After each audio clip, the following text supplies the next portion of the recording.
Penuntun Saat Teduh Sinode Gereja Kristen Jakarta, Jumat 23 Desember 2022. Nyanyian baru berdasarkan pengenalan dari Wahyu 5 ayat 8-10.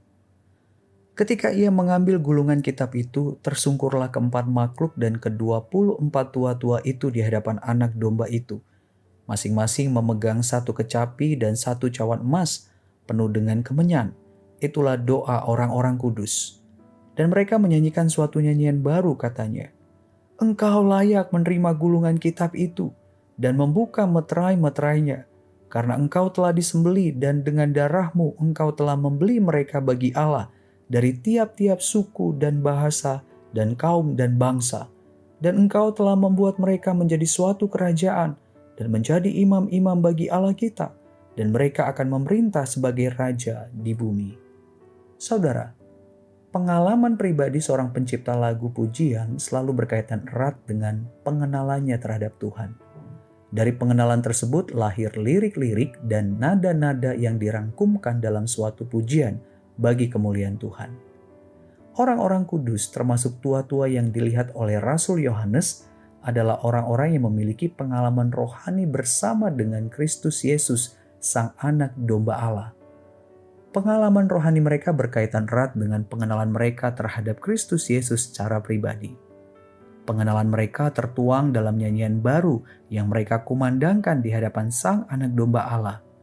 Mereka memuji karya Kristus yang berisikan pengakuan bahwa hanya Kristus yang layak menerima gulungan kitab dan membuka meterai-meterainya.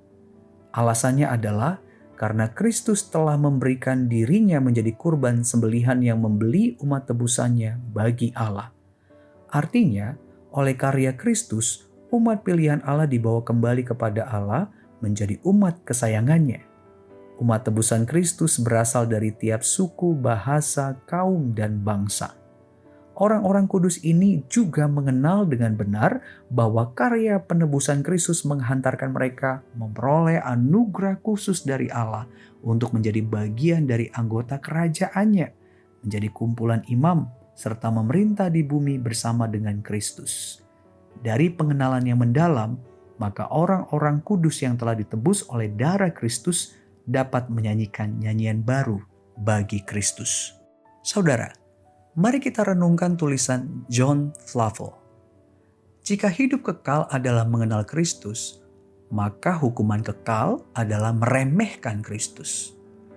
Kebenaran yang disingkapkan di dalam Kristus merupakan rahasia sejak kekekalan yang tersembunyi di pangkuan Allah. Pengenalan akan Kristus memeteraikan kemuliaan surgawi ke atas jiwa yang merenungkannya. Kondisi jiwa kita yang dirusak oleh dosa membuat pengenalan kita terhadap Kristus menjadi mati. Tidak ada nyanyian baru dari dalam hati kita baginya jika kita tidak mengenal dan mengalaminya. Kita lebih sibuk mengejar pengetahuan akan dunia ini yang tidak bisa membukakan pintu surga bagi kita. Bersyukurlah kepada Allah yang melayakkan Kristus, Anak Allah, untuk membukakan gulungan kitab. Dengan demikian, kita memperoleh wahyu dari surga menjadi umat kesayangannya yang melayani, memerintah dengan prinsip-prinsip kerajaannya.